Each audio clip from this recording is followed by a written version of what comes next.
Marcus Johnson had always been a man of purpose.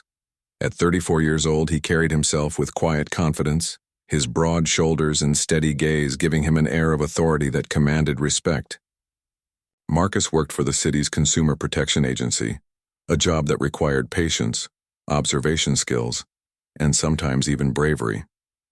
His role involved going undercover to investigate businesses accused of unfair practices, anything from overcharging customers to outright discrimination. But today's assignment was different. It wasn't just about numbers or policies, it was personal. The target of his investigation was Luxora Boutique, one of the most expensive stores in downtown Chicago. From the outside, it looked like any other luxury shop. Gleaming glass windows displayed rows of designer handbags and sparkling jewelry, while golden letters spelled out its name above the entrance. Inside, however, whispers of racism had begun to surface. Complaints poured into the agency from people who claimed they were treated poorly because of their skin color or background. Most of these complaints pointed to Charles Whitman, the owner of Luxora Boutique, as the source of the problem. Charles was known around town as a loud-mouthed businessman who cared more about appearances than ethics. He drove a flashy sports car, wore suits worth thousands of dollars, and hosted extravagant parties at his penthouse apartment. To many, he seemed untouchable, a man so consumed by wealth and privilege that he believed himself above the law. But Marcus knew better. No matter how rich or powerful someone appeared, everyone left a trail, and Marcus was good at finding those trails. That morning, Marcus stood in front of his bathroom mirror, adjusting the collar of a dark blue suit. The outfit was carefully chosen, not too flashy but expensive enough to blend in with Luxora's clientele. He slicked back his short black hair and gave himself a final once-over. Today, he wouldn't be Marcus Johnson, investigator. Instead, he would become Michael, a successful entrepreneur looking to buy gifts for his girlfriend. The disguise wasn't perfect, but it didn't need to be. All it had to do was get him through the door. As Marcus stepped onto the sidewalk, the crisp autumn air greeted him. Leaves crunched underfoot as he made his way toward Luxora Boutique. The streets buzzed with activity, people rushing to work, delivery trucks unloading goods, and the occasional honk of a taxi horn cutting through the noise. Despite the chaos, Marcus felt calm. This wasn't his first undercover mission, and he trusted his instincts. When he reached the store, Marcus paused for a moment, taking in the scene. A young woman in a sleek black dress exited the boutique, clutching a shopping bag adorned with the Luxora logo. She glanced at him briefly before walking away, her heels clicking against the pavement. Marcus took a deep breath and pushed open the heavy glass door. Inside, the atmosphere shifted immediately. The hum of conversation outside was replaced by soft classical music playing faintly in the background. Crystal chandeliers hung from the ceiling, casting warm light across polished marble floors. Shelves lined the walls, each stocked with items priced far beyond what most people could afford. Sales assistants moved gracefully between displays, offering assistance to well-dressed customers. Everything about the place screamed exclusivity. Marcus wandered slowly through the aisles, pretending to browse. He picked up a silk tie here, examined a leather wallet there, all while keeping an eye on the staff. One employee caught his attention, a tall blonde woman wearing a perfectly tailored blazer. She smiled warmly at a middle-aged couple nearby, chatting animatedly as she helped them select a scarf. When her gaze landed on Marcus, though, her expression changed. Her smile faltered slightly, and she turned away without acknowledging him. At first, Marcus thought nothing of it. Maybe she hadn't noticed him, or maybe she was simply busy. But then he saw it again, a subtle shift in behavior whenever he approached a display. Another salesperson, a man with neatly combed hair and a clipboard, followed Marcus closely as he moved through the store. The man didn't say anything, but his presence was unmistakable. It was as if he didn't trust Marcus to be there. Marcus tried not to let it bother him. He reminded himself why he was here: to observe, to gather evidence, to stay calm no matter what happened. Still, the feeling of being watched gnawed at him. He decided to test the waters. Walking over to a rack of jackets, he pulled one off the hanger and held it up. "Excuse me," he said to a passing saleswoman. "Can you tell me more about this piece?" The woman hesitated, her eyes flickering toward the security guard standing near the entrance. For a split second, Marcus wondered if she would ignore him altogether. But then she forced a polite smile and said, "Of course, sir. That's part of our new collection. Would you like me to ring it up for you?" Her tone was professional, but something about it felt off. There was no warmth, no genuine interest. It was as if she were reciting lines from a script rather than actually engaging with him. Marcus nodded anyway, handing her the jacket. As she walked away, he noticed her exchange a quick glance with another employee. They whispered to each other, their heads tilted discreetly in his direction. Determined to push further, Marcus continued exploring the store.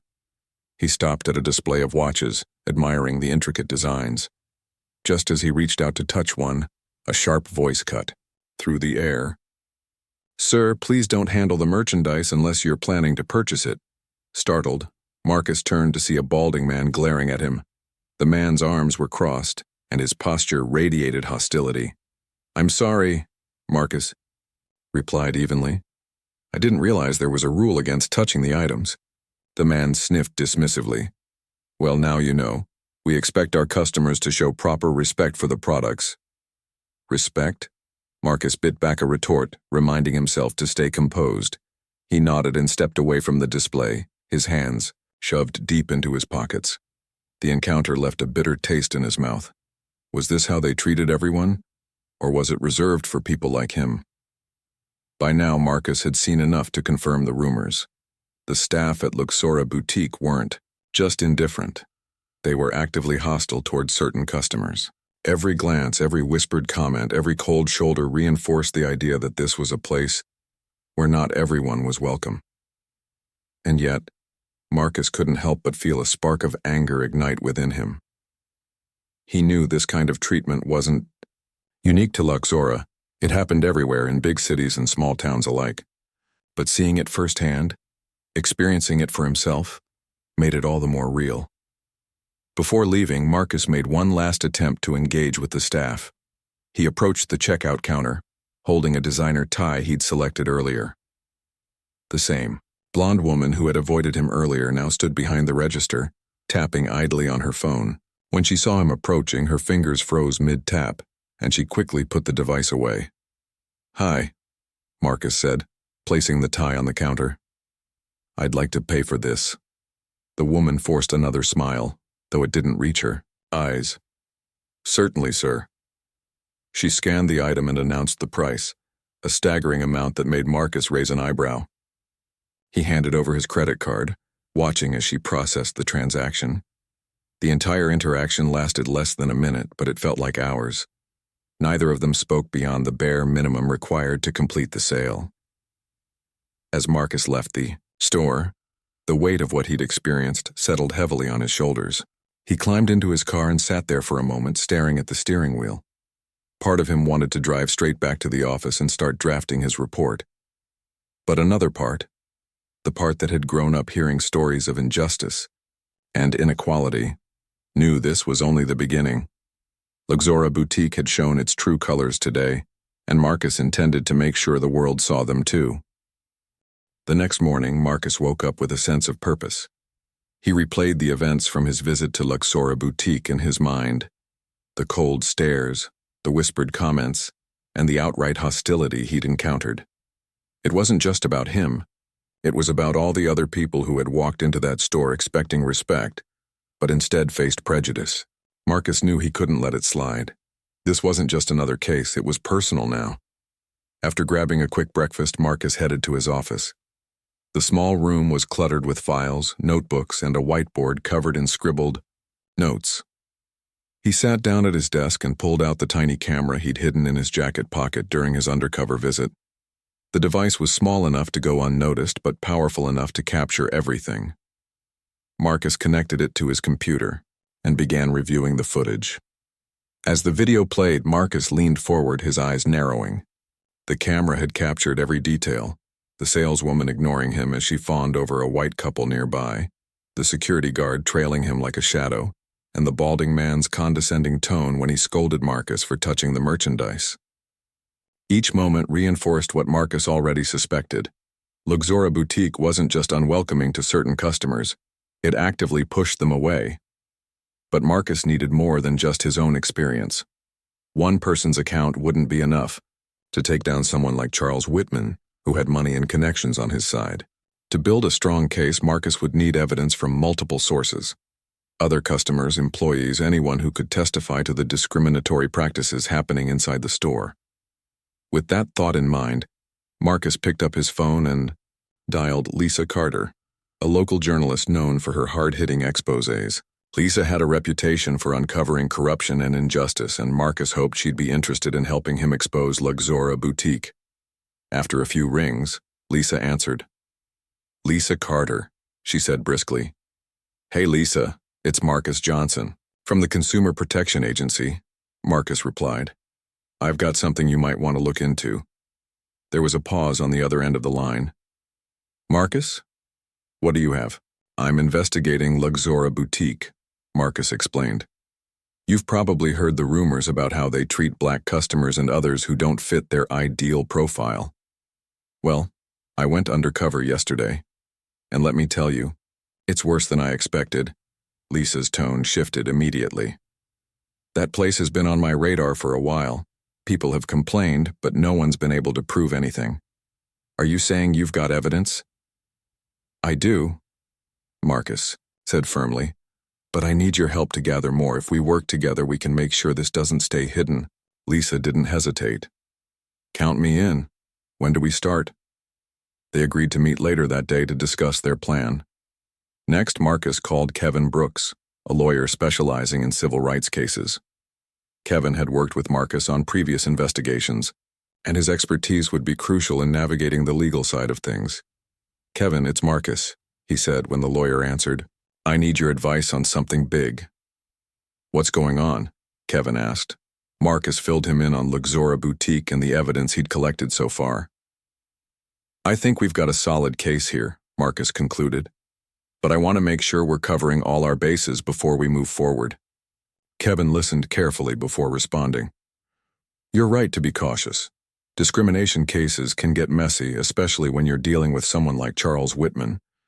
But if you've got concrete proof and witnesses, we'll have a strong foundation to build on. Let's meet up and go over the details." By the time Marcus hung up, he felt a renewed sense of determination. With Lisa and Kevin on board, he knew they could take Luxora Boutique down. But first, they needed more evidence. That afternoon, Marcus met Lisa at a quiet cafe near his office. She arrived carrying a laptop and a notepad, her sharp eyes scanning the room as she took a seat across from him. "So," Lisa said, leaning forward, "tell me everything." Marcus recounted his experience at the boutique, showing her clips from the footage he'd recorded. Lisa watched intently, her expression growing darker with each passing moment. "This is disgusting," she muttered, shaking her head. "How does someone like Charles Whitman sleep at night?" "He probably doesn't care," Marcus replied bitterly. "As long as he's making money, he thinks he can get away with anything." Lisa nodded. "We need to hit him where it hurts, his reputation and his wallet. If we expose this publicly, it'll ruin him. But we need more than just my story," Marcus reminded her. "We need witnesses, preferably people who've been treated badly by his staff, and we need to document it all." Lisa tapped her pen against her notebook thoughtfully. "Leave that to me. I'll reach out to some of my contacts and see if anyone's willing to come forward. In the meantime, you should keep gathering evidence. Maybe send in a few more undercover operatives, different races, genders, backgrounds. That way we can show a pattern of discrimination." Marcus liked the idea.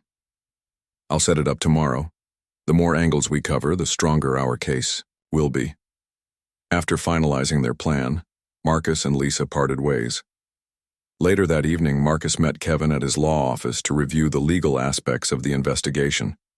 Kevin listened patiently as Marcus explained what they'd uncovered so far. "If we can prove systemic discrimination," Kevin said, "we can file a lawsuit that could shut Luxora down for good. But we'll need solid documentation, testimonies, videos, anything that shows a consistent pattern of behavior." "That's what we're working on," Marcus assured him.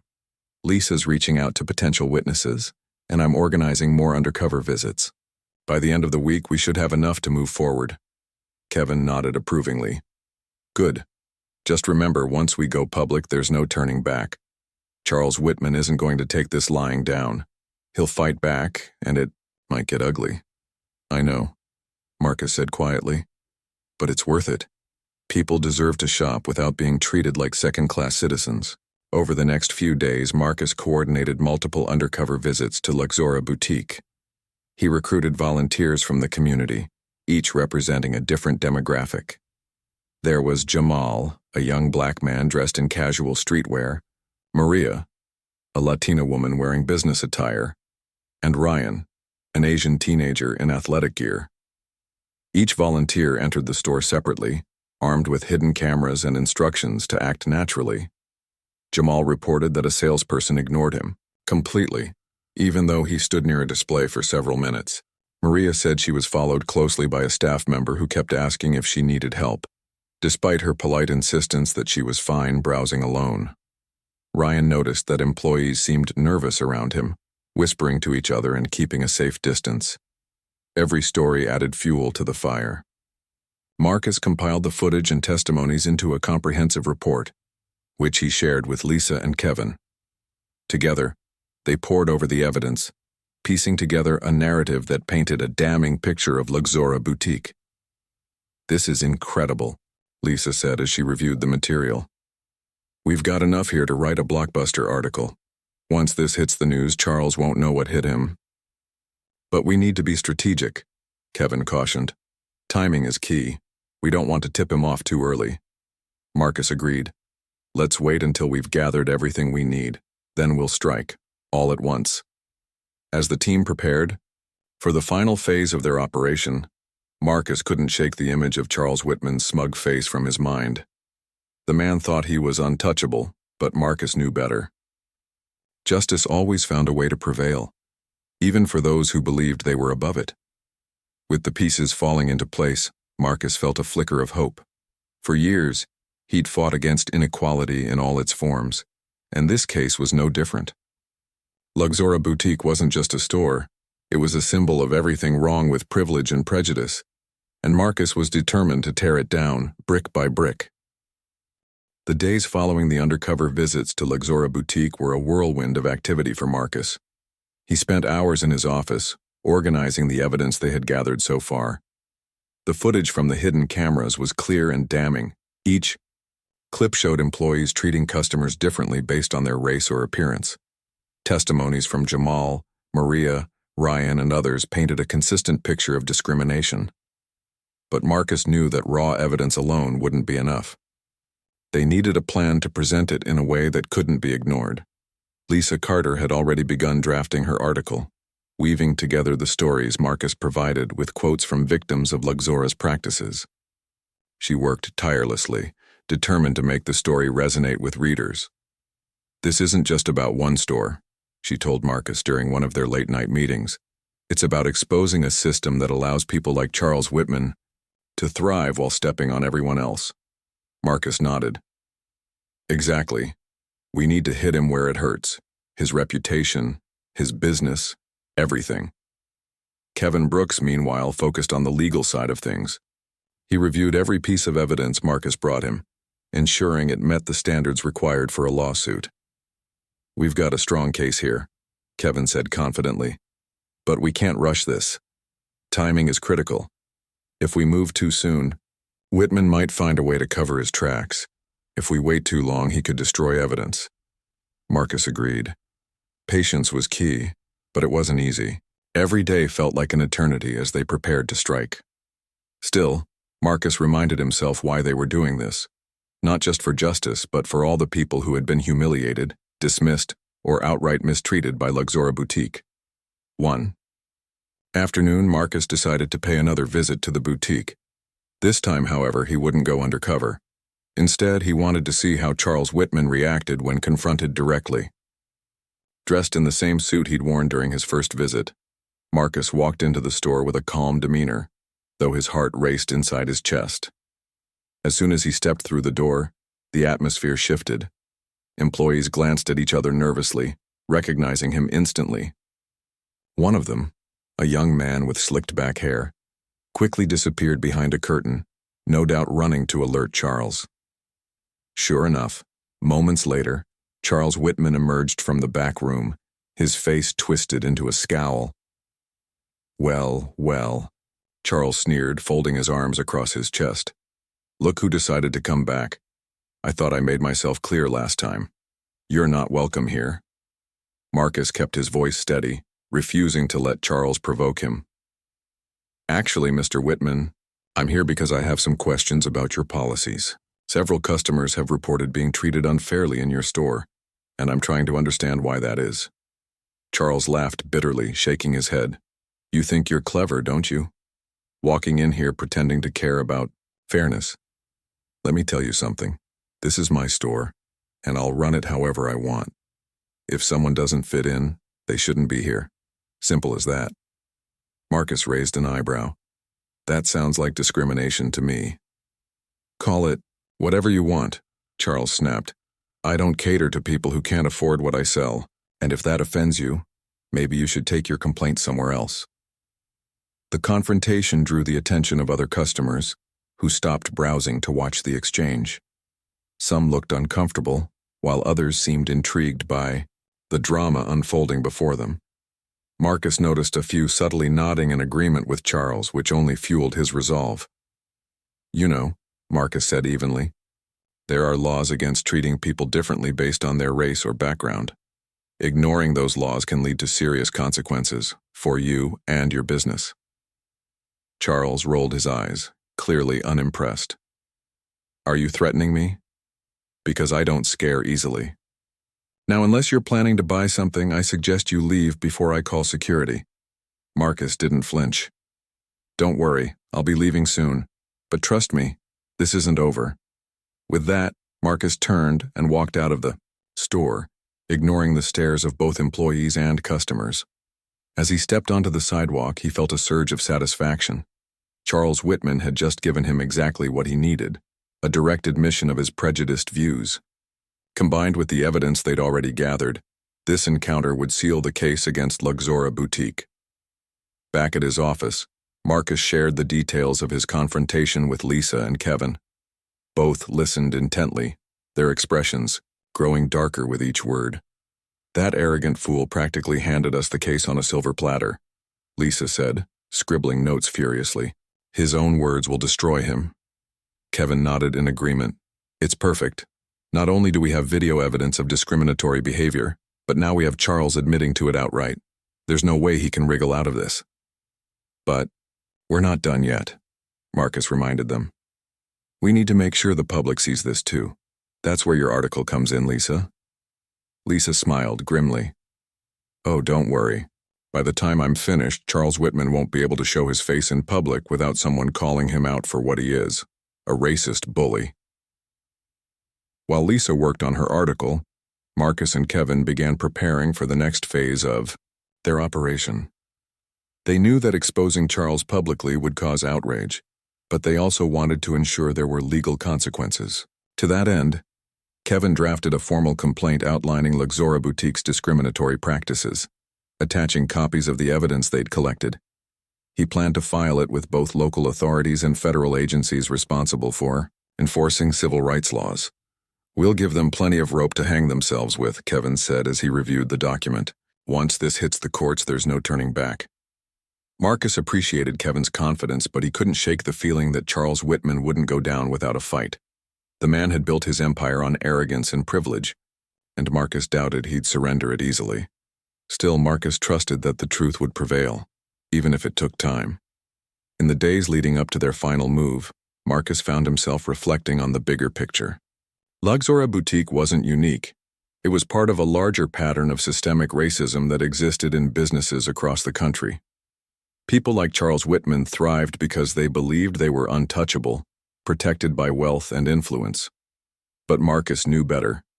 No matter how powerful someone seemed, they were never truly above accountability. On the morning they planned to release their findings, Marcus arrived at his office early.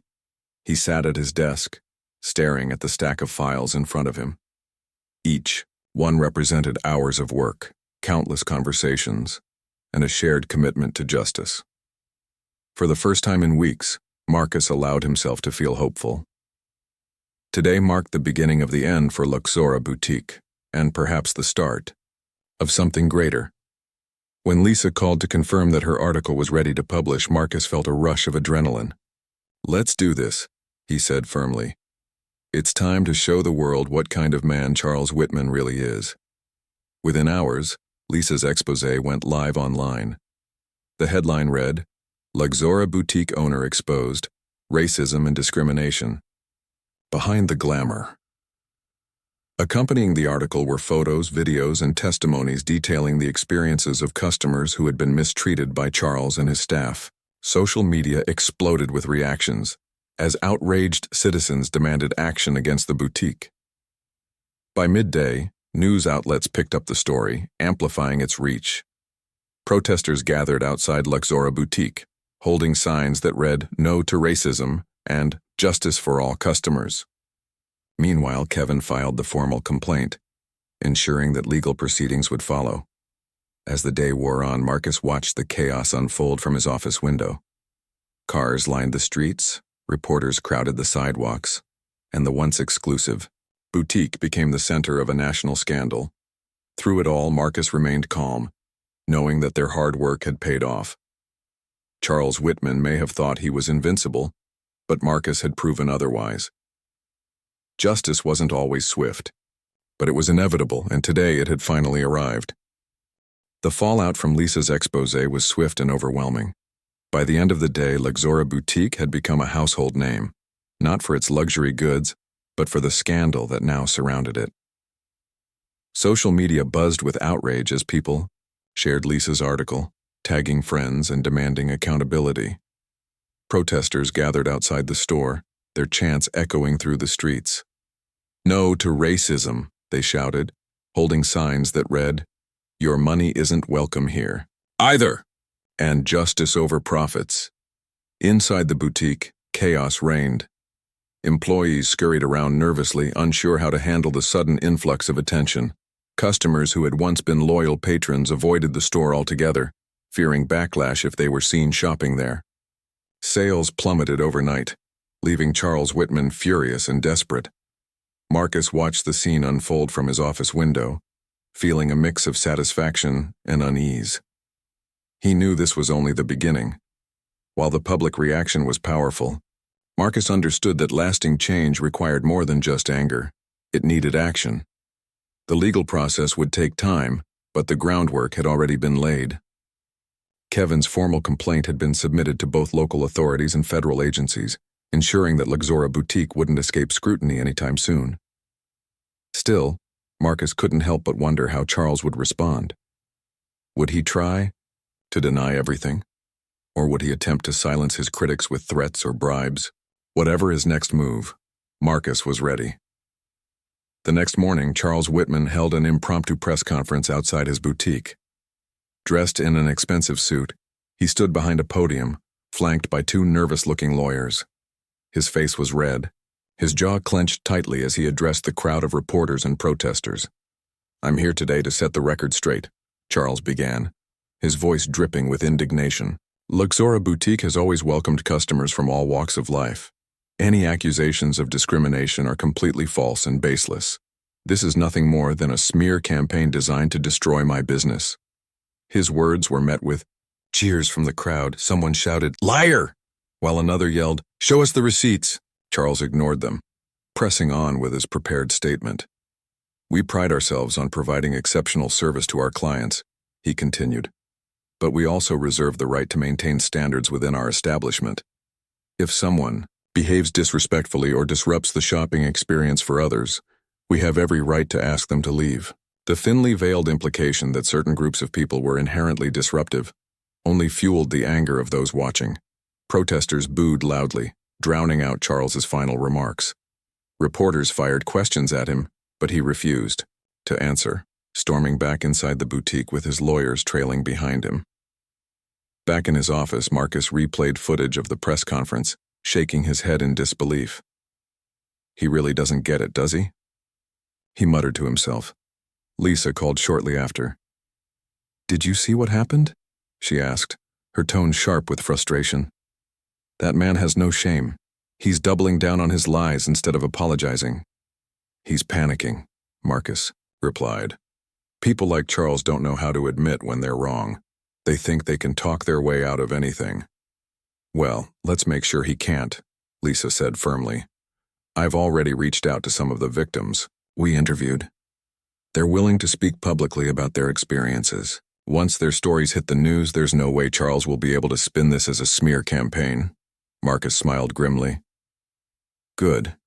Let's keep the pressure on. As the days passed, the situation grew increasingly dire for Charles. Whitman. Local authorities launched an investigation into Luxora Boutique's practices, interviewing employees and reviewing security footage. Federal agencies joined the effort, citing potential violations of civil rights laws.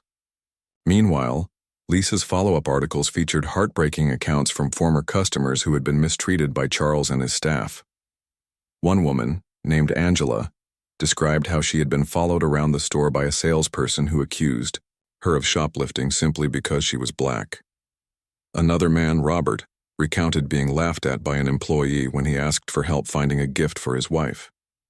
Each story added weight to the growing case against Luxora Boutique, making it harder for Charles to deny responsibility.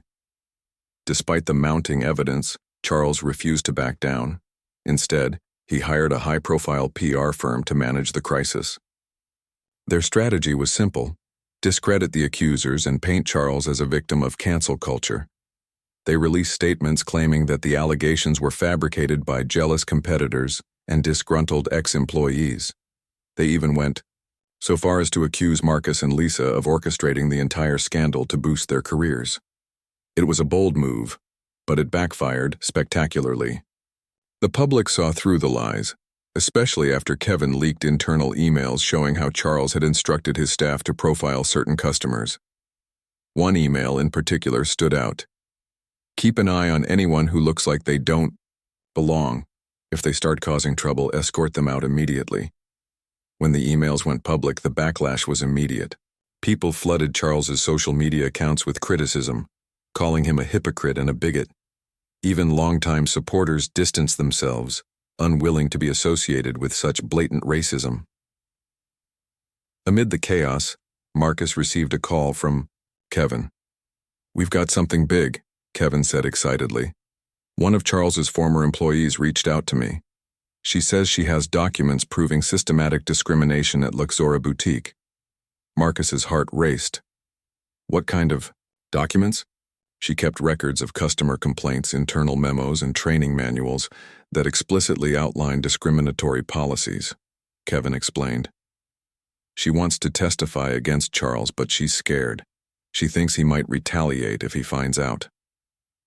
"We'll protect her," Marcus assured him. "This could be the smoking gun we need to shut him down for good." Kevin agreed to meet with the whistleblower later that evening, accompanied by Marcus. When they arrived at the designated cafe, they spotted a young woman sitting alone at a corner table. Her hands trembled as she sipped her coffee, her eyes darting nervously toward the door. "Are you Samantha?" Marcus asked gently. She nodded, looking relieved to see them. "Yes. Thank you for coming." Over the next hour, Samantha shared her story. She had worked at Luxora Boutique for 3 years, starting as a cashier before being promoted to assistant manager. During her time there, she witnessed countless instances of discrimination, from employees openly mocking black customers to Charles personally intervening to eject Latinos and Asians from the store. "I tried to ignore it at first," Samantha admitted. "I needed the job and I didn't think anyone would believe me if I spoke up. But after seeing everything that's happened lately, I realized I can't stay silent anymore." She handed over a folder filled with documents, including copies of emails, memos, and handwritten notes detailing Luxora's discriminatory practices. Marcus and Kevin reviewed the materials carefully, their expressions growing darker with each page. "This is incredible," Kevin said finally. "With this evidence, we can file a class action lawsuit on behalf of everyone who's been mistreated by Luxora Boutique."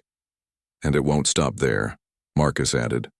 Once the authorities see this, they'll have no choice but to shut the store down permanently. Samantha looked visibly relieved. Thank you, she whispered. I just hope this helps. It will, Marcus promised. You're doing the right thing. That night, Marcus returned home exhausted but hopeful. The pieces were falling into place faster than he'd anticipated. With Samantha's testimony and the new evidence, they had everything they needed to bring Charles Whitman to justice. All that remained was execution. As he lay in bed, Marcus thought about the countless people who had suffered because of Charles's arrogance and prejudice. For years they had been silenced, dismissed, or ignored. But now, thanks to their bravery and determination, the truth was finally coming to light. Tomorrow would bring new challenges, but Marcus wasn't afraid. He knew that justice wasn't always easy, but it was always worth fighting for. And for the first time in a long time, he allowed himself to believe that victory was within reach. The next morning, Marcus woke up early, his mind buzzing with anticipation. He knew today would be a pivotal day in their fight against Charles Whitman and Luxora Boutique. With Samantha's documents in hand and the mounting public pressure, they were closer than ever to dismantling the toxic empire Charles had built. But Marcus also knew that Charles wouldn't go down without a fight.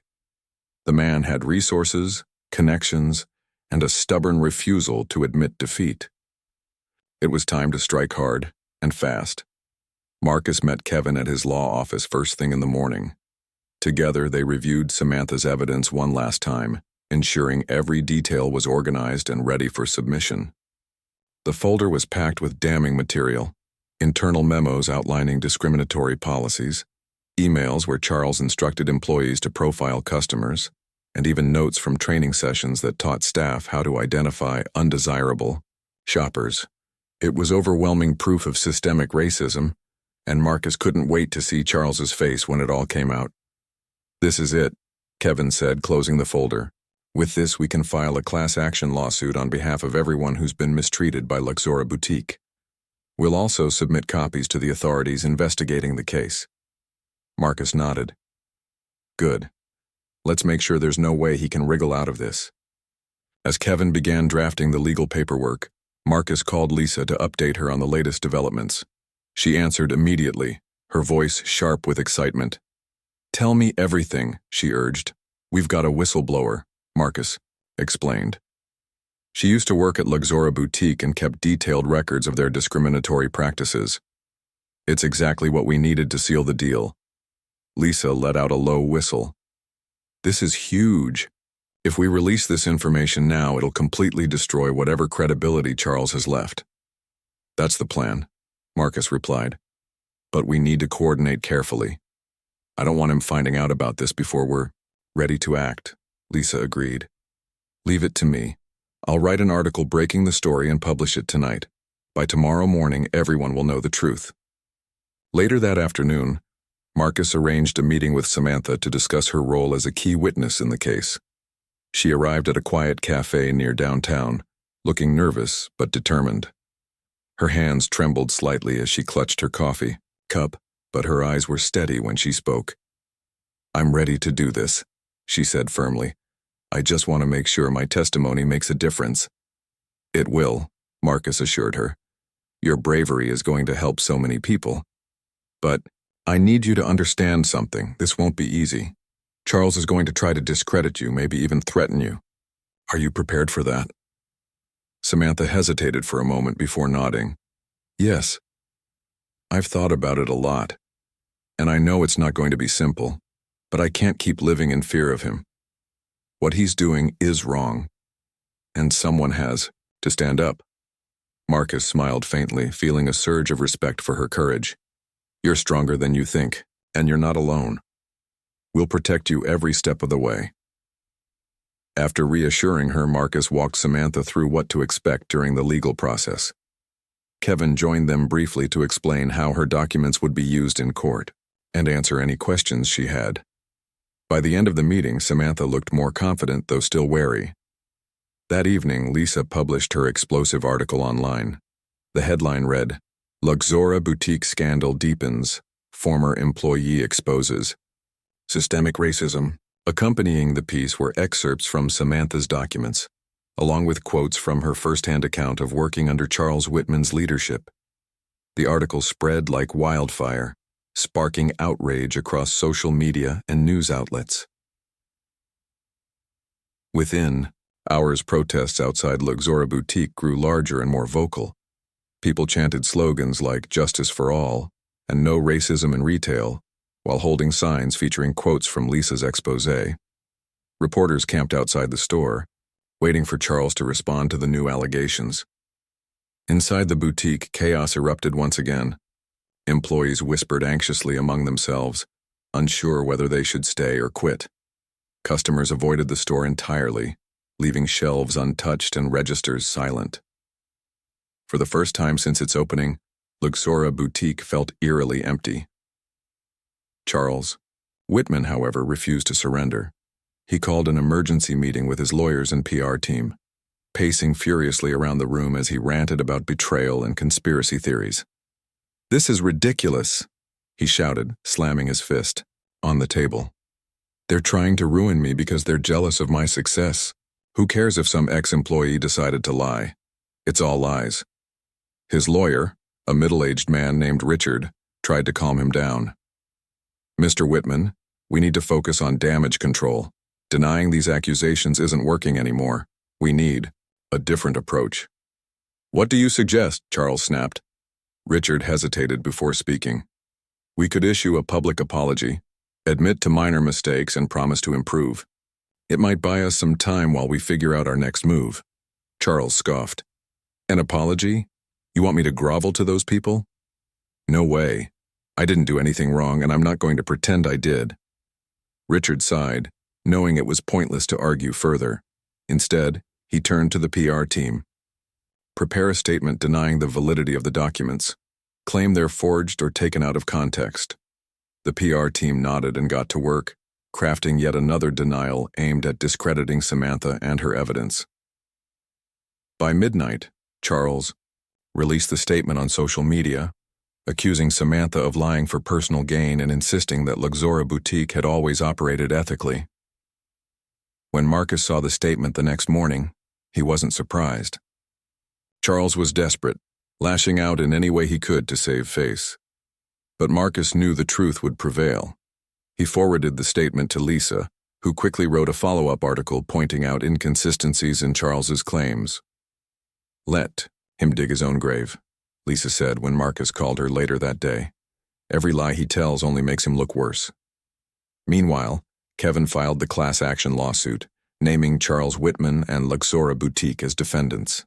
Copies of the complaint were sent to local authorities, federal agencies, and major news organizations, ensuring maximum exposure. Within hours, headlines blared. Class action lawsuit filed against Luxora Boutique owner over discrimination claims. The legal document outlined specific incidents of discrimination reported by victims, supported by Samantha's evidence. It demanded compensation for affected customers, punitive damages, and a court order requiring Luxora Boutique to implement anti-discrimination training and policies. As the lawsuit gained traction, businesses across the city began distancing themselves from Charles. Suppliers canceled contracts, advertisers pulled campaigns, and financial institutions froze his accounts pending investigation. Even his penthouse apartment complex announced plans to evict him due to violations of their code of conduct. By the end of the week, Charles Whitman's empire was crumbling faster than anyone had anticipated. His name became synonymous with greed and prejudice, tarnishing his reputation beyond repair. Protesters continued to gather outside Luxora Boutique, their chants growing louder each day. Through it all, Marcus remained focused.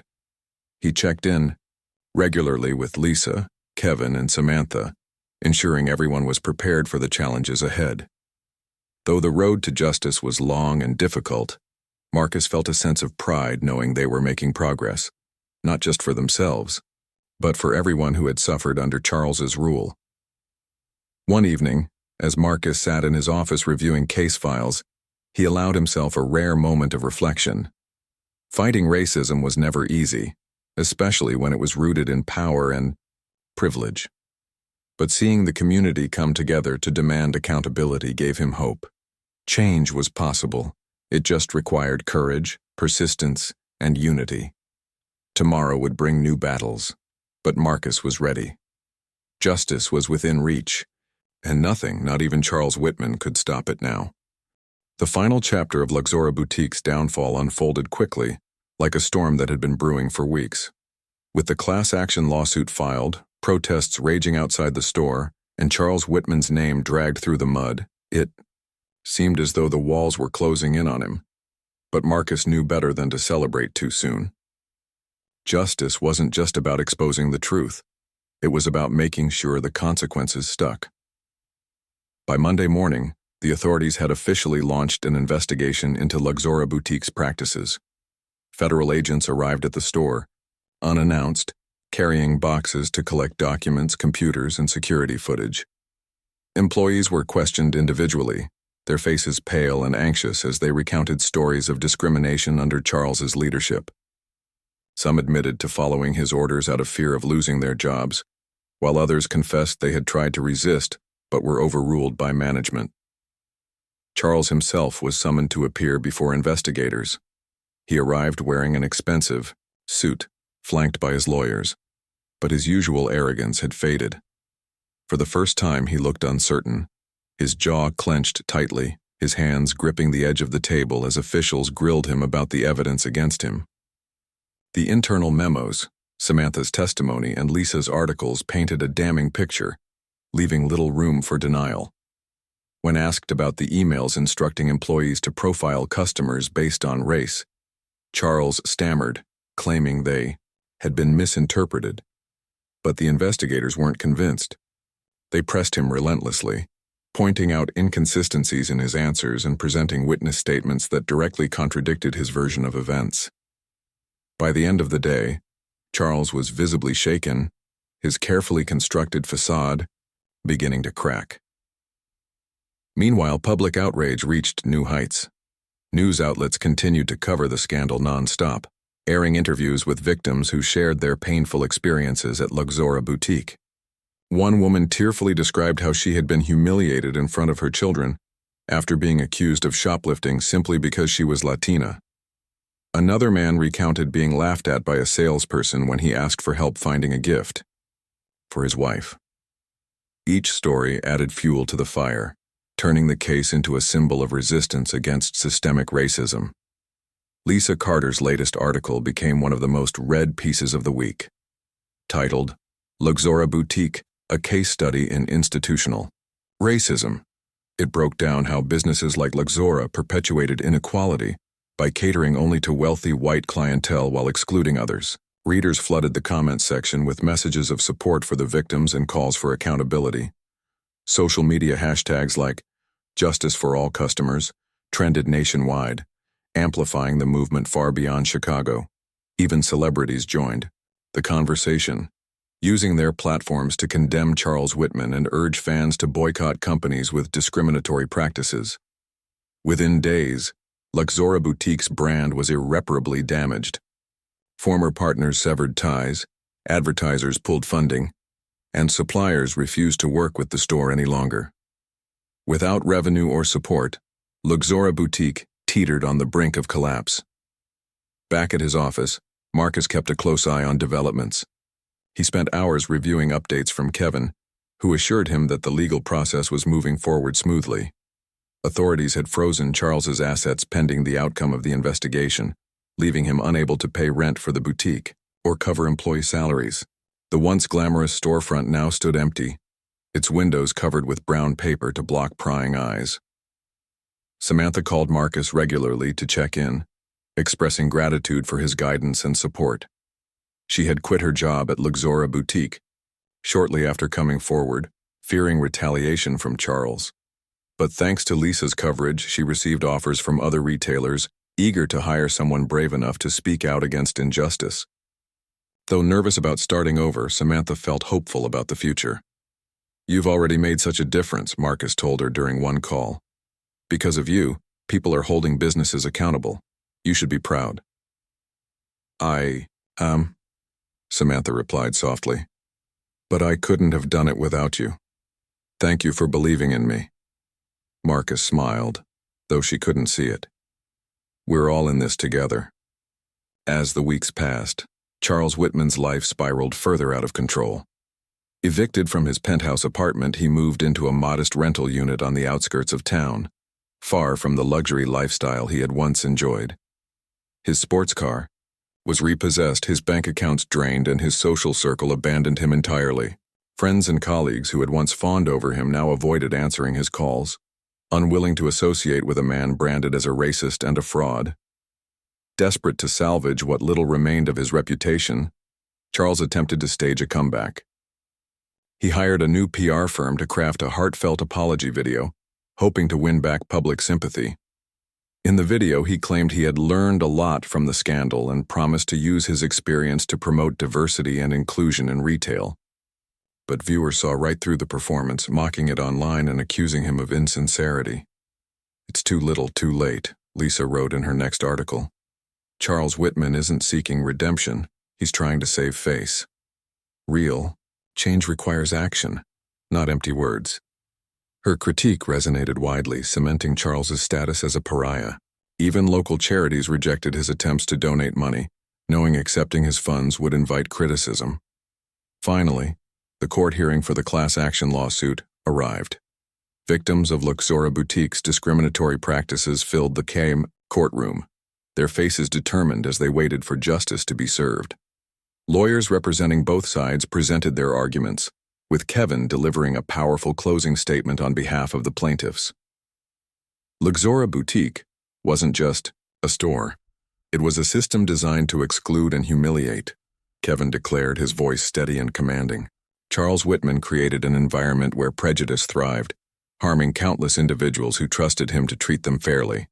Today, we ask the court to hold him accountable, not just for his actions, but for the culture of racism he fostered.